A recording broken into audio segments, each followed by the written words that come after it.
Alguns sons são tão assustadoramente perturbadores que permanecem gravados em nossas mentes para sempre. Neste vídeo vamos ouvir 5 sons aterrorizantes que vão penetrar na sua alma. Desde um chamado desesperado de ajuda de uma criança desaparecida até o último canto assombroso de um pássaro extinto, hoje vamos explorar 5 sons assustadores que seus ouvidos nunca mais vão esquecer.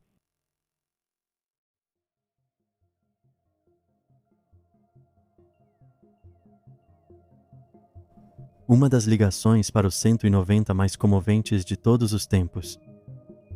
Antoinette Caedito nasceu em 25 de dezembro de 1976. Ela cresceu com sua mãe, Penny, e 2 irmãs mais novas, Wendy e Suneda, em Gallup, Novo México. Antoinette, de 9 anos, era descrita como alguém sábia para a sua idade e dedicada aos estudos. E, aos 6 anos, ela cozinhava e cuidava das irmãs, sendo admirada por sua preocupação com os outros. Ela amava a cor roxa e gostava das músicas de Michael Jackson e Ronnie Milsap, e seu apelido era Esquilo.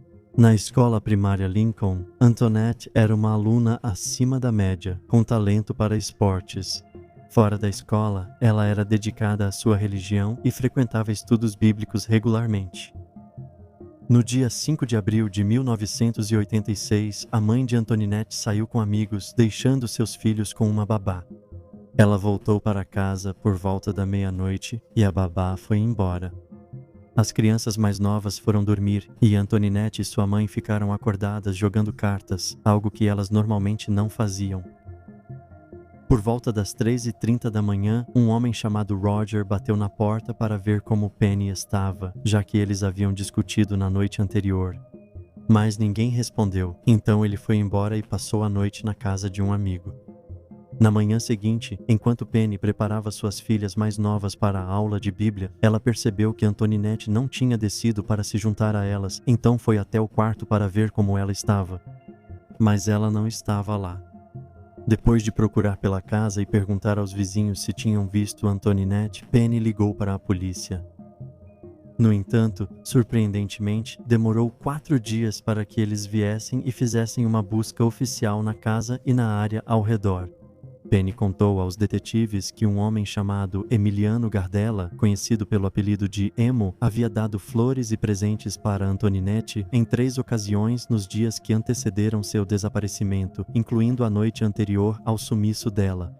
Embora, estranhamente, ela só tenha mencionado essa informação crucial depois de ser questionada por um familiar que achava o comportamento de Emo inadequado. As investigações estavam em andamento quando, um ano após o desaparecimento dela, o Departamento de Polícia de Gallup recebeu uma ligação frenética de uma jovem que afirmava ser Antoinette. Ouça, mas fique avisado, é perturbador. Departamento de Polícia. Olá, eu sou Antoinette Caledito. Eu sou Antoinette Caledito. Estou em Albuquerque. Ok, onde exatamente em Albuquerque? Você disse que podia usar o telefone? Alô?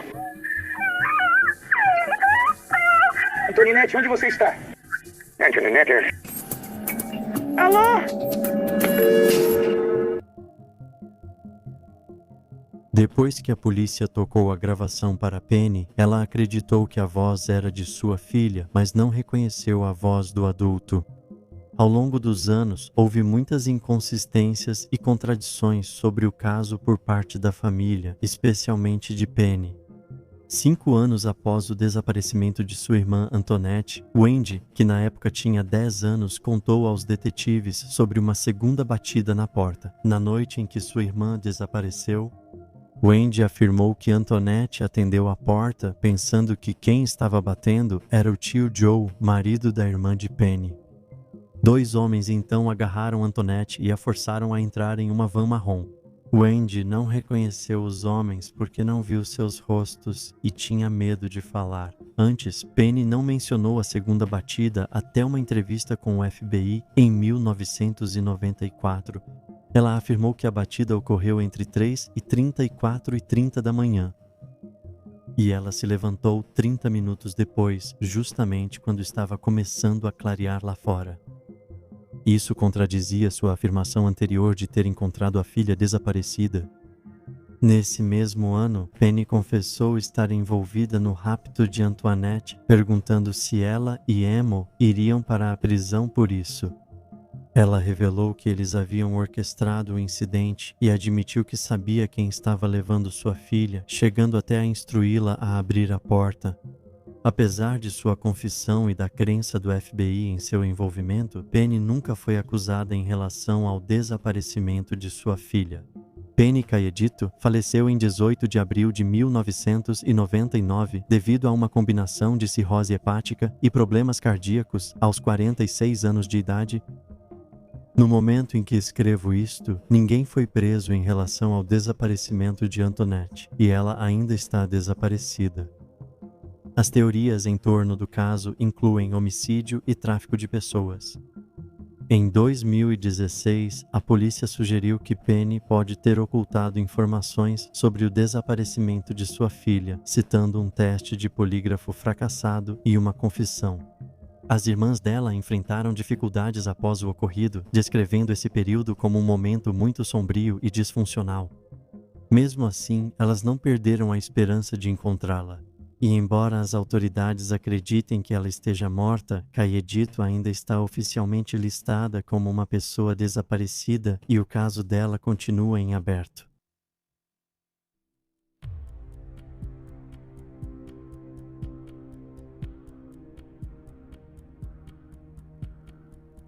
O que afinal de contas fez esses sons? O Jardim de Amanhã é um canal do YouTube dedicado ao ar livre, jardinagem interna e coleta de alimentos na natureza. A maioria dos vídeos apresenta avaliações de ferramentas de jardinagem, testes de produtos para cães e coleta de cogumelos na natureza. O canal geralmente recebia visualizações baixas a médias. Isso foi até maio de 2015, quando o criador publicou um vídeo intitulado Som Estranho Enquanto Caçava Cogumelos. Neste vídeo, gravado no norte de Illinois, o apresentador começa procurando cogumelos na floresta quando algo assustador acontece. Dá uma olhada.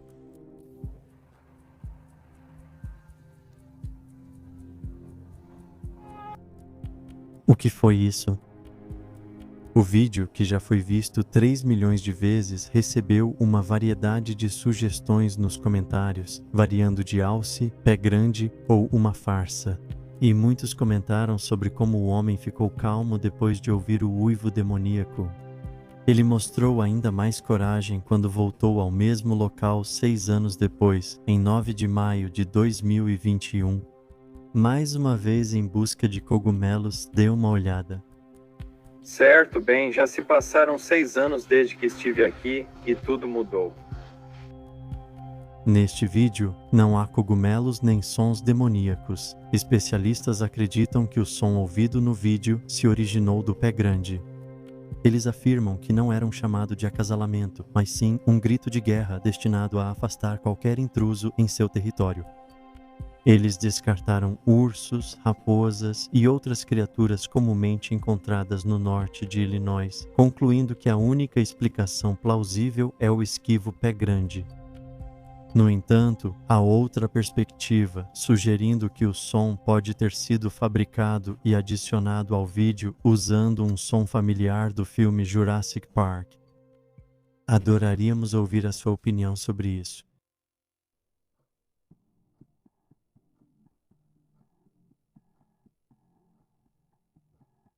Os mistérios do acampamento Sierra. O acampamento Sierra, um acampamento de caça estabelecido na década de 1950, está localizado entre o Parque Nacional de Yosemite e o Lago Tahoe. Para chegar a essa área escondida, é necessário fazer uma caminhada de 13 quilômetros em um terreno desafiador, sem trilha evidente, e como a paisagem muda ao longo do ano, isso torna a navegação difícil. O acampamento é exclusivo para alguns poucos caçadores experientes e disciplinados, e álcool e festas são estritamente proibidos no acampamento. No entanto, esses não são os únicos motivos pelos quais o acampamento Sierra é incomum. Ao longo dos anos, muitos dos seus caçadores tiveram experiências bizarras e inexplicáveis. A mais notável começou em 1971, quando Ron Moorhead e outros membros de seu grupo de caça ouviram sons que não eram o chamado normal da natureza. O grupo já estava bem acostumado com os rugidos de ursos ou o canto de pássaros e eles conseguiam distinguir facilmente os sons comuns da floresta. Mas nessa ocasião, os uivos e gritos eram completamente diferentes, vindos de uma criatura não identificada, possivelmente de várias feras. Alarmados com o que ouviram, os caçadores recuaram para seu abrigo e começaram a gravar os sons assustadores. Os caçadores imitaram os sons que ouviram apenas para serem recebidos com os mesmos gritos incomuns. Ouça só!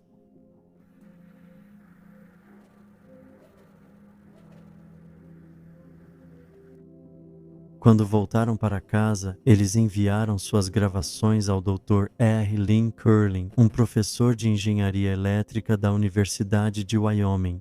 Com base no tom e no som, ele estimou que os homens haviam gravado várias criaturas e calculou-se que elas tinham entre 2,20 metros e 2,40 metros de altura. Quando analisado mais a fundo, foi revelado que as frequências formantes da criatura eram muito diferentes das dos humanos, já que elas conseguiam ir muito acima e muito abaixo do que uma pessoa consegue. Estudos também mostram que a gravação não foi pré-gravada, regravada ou adulterada de nenhuma forma. Apesar dos homens estarem apavorados com o que ouviram, temendo que seu abrigo fosse destruído por um ataque de monstros gigantes desconhecidos, nada aconteceu. E, anualmente, os caçadores voltavam ao acampamento Sierra e continuavam a ouvir esses sons surpreendentes e bizarros, mas nunca capturaram nada em vídeo. Ao longo dos anos foram oferecidas todo tipo de explicações, desde uma forma de vida inteligente até tudo não passar de uma brincadeira. No entanto, Ron Moorhead falou abertamente sobre suas experiências, dizendo que, em uma ocasião, eles ouviram algo que parecia um enorme diapasão acima de nós e depois o som de uma porta de carro batendo. Embora o acampamento deles fique a 8 milhas montanha adentro, ele também conta a história da vez. Os caçadores ouviram uma enorme comoção do lado de fora do abrigo, que parecia como se o acampamento deles estivesse sendo destruído e rasgado. Mas ao olhar para fora, eles não encontraram nada, tudo estava em seu lugar e não havia nenhum som. Ron e seus homens também relataram visões, não apenas sons. Eles testemunharam fenômenos bizarros e inexplicáveis de luz no céu e orbes flutuantes, sendo este último descrito pelos outros caçadores como uma bola azul, movendo-se de forma constante, com um comportamento controlado, descendo pelo ar noturno até desaparecer atrás das árvores. Ron está tão convencido de que os sons foram feitos pelo Pé Grande que ele dedicou sua vida ao fenômeno e documentou suas descobertas. Em 2 CDs e também no livro Vozes na Selva, os sons da serra são as únicas gravações do Pé Grande que foram estudadas cientificamente, testadas ao longo do tempo e reconhecidas como genuínas. Adoraríamos ouvir sua opinião sobre isso.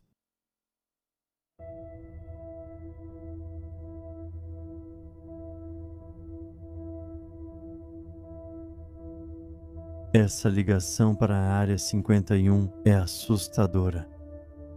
Coaster Coast AM é um programa de rádio muito popular na América do Norte que está no ar desde 1984. No dia 11 de setembro de 1997, o criador e apresentador do programa na época, Art Bell, recebeu uma ligação de um homem que afirmava ter trabalhado na Área 51. Ele falou com uma voz frenética e parecia bastante apavorado enquanto falava sobre seres extradimensionais e conspirações do governo que teriam um efeito horrível em nosso mundo. À medida que o interlocutor ficava cada vez mais perturbado, o programa saiu temporariamente do ar devido a uma misteriosa falha no satélite do transmissor que estava transmitindo o programa. Esse incidente levou muitos a acreditarem que o governo interveio para impedi-lo de revelar informações demais. Ouça só. Sim, oi, eu não tenho muito tempo. Bem, Olha, vamos começar descobrindo se você está usando essa linha corretamente ou não. Você estava... Você era um funcionário? Ou você é, agora? Eu sou um ex-funcionário. Fui dispensado por motivo médico há cerca de uma semana e...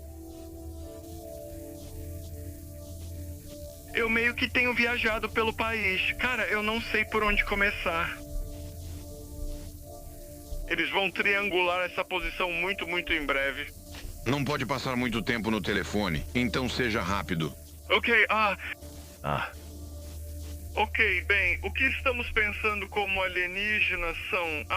eles são seres extradimensionais que um precursor anterior da UM... o programa espacial fez contato com eles. Eles não são o que dizem ser. Eles infiltraram muitos aspectos do estabelecimento militar, particularmente a Área 51. Os desastres que estão por vir, os militares sabem sobre eles. E que há muitas áreas seguras neste mundo para onde eles poderiam começar a mover a população. Agora... eles não estão fazendo nada. Eles não querem. Eles querem que os grandes centros populacionais sejam eliminados para que os poucos que restarem sejam mais facilmente controláveis. Alta.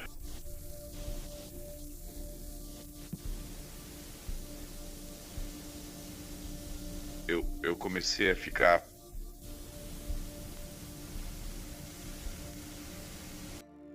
bem louco. Se for uma farsa, então o cara realmente é convincente, mas essa não é o fim da história.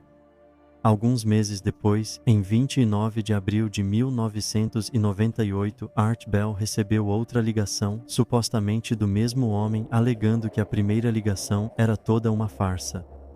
Ouça só. Então o que aconteceu, obviamente, foi que eu atendi o telefone exatamente no instante em que você estava ligando, enquanto eles deixavam você chamar.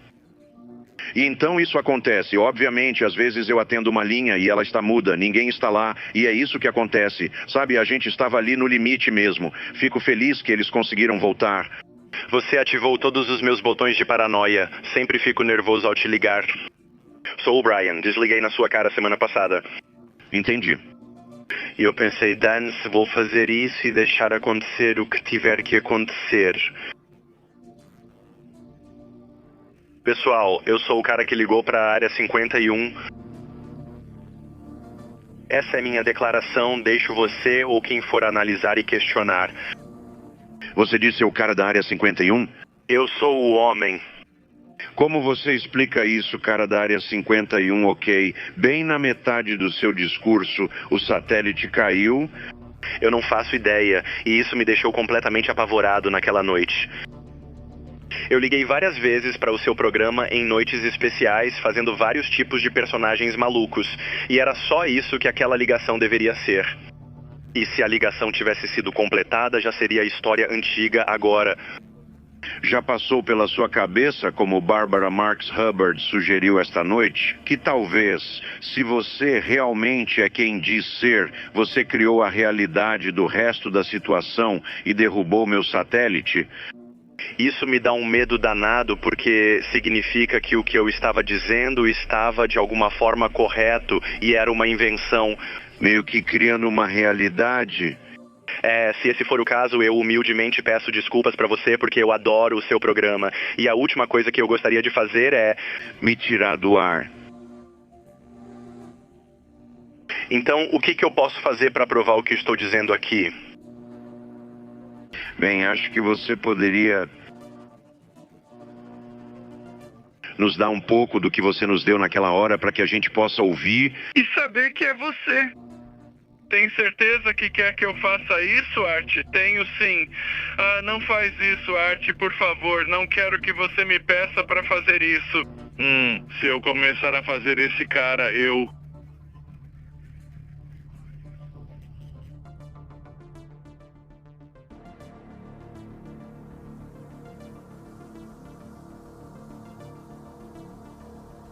Ok. Ok. Bem, o que estamos pensando como alienígenas, Arthur? Que estranho. Claro, ninguém acreditou que a primeira ligação fosse uma farsa, e ele afirmou que ligou de volta porque tinha sido silenciado pelo governo. Outros questionam se realmente era o mesmo cara. Há muito debate sobre essa ligação, mesmo tendo ocorrido há quase 40 anos, não há dúvida de que o corte da ligação foi genuíno. A questão é, foi uma coincidência ou alguém realmente tentou silenciar o autor da ligação?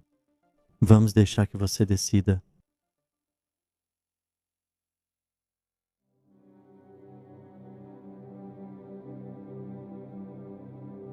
A assombrosa última chamada de um pássaro agora extinto. O próximo som que vamos ouvir era o canto de um dos menores pássaros do Havaí, o cauaio.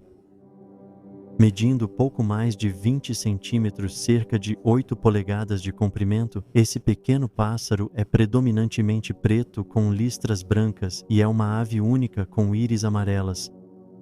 O orm era um comedor de néctar e, como outros comedores de néctar, tinha um bico afiado e levemente curvado, projetado para coletar néctar.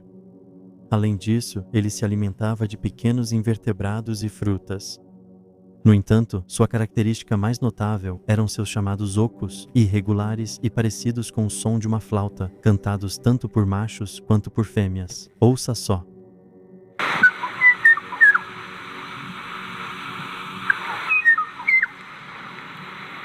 Esse chamado assombrosamente belo foi gravado em 1987 pelo ornitólogo H. Douglas Pratt.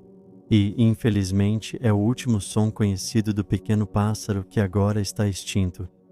Em 1986, outra gravação particularmente comovente foi feita de um macho diú chamando por sua parceira, que havia falecido recentemente. O cientista Jim Jacoby, do Centro de Pesquisa de Ecossistemas das Ilhas do Pacífico, capturou essa canção de partir o coração.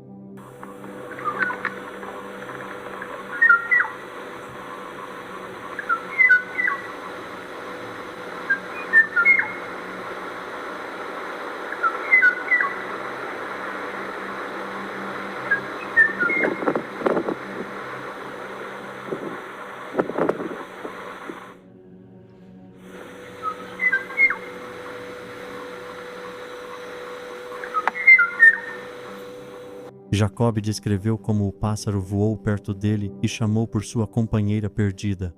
E ele conseguiu gravar uma parte da canção antes que o pássaro voasse embora.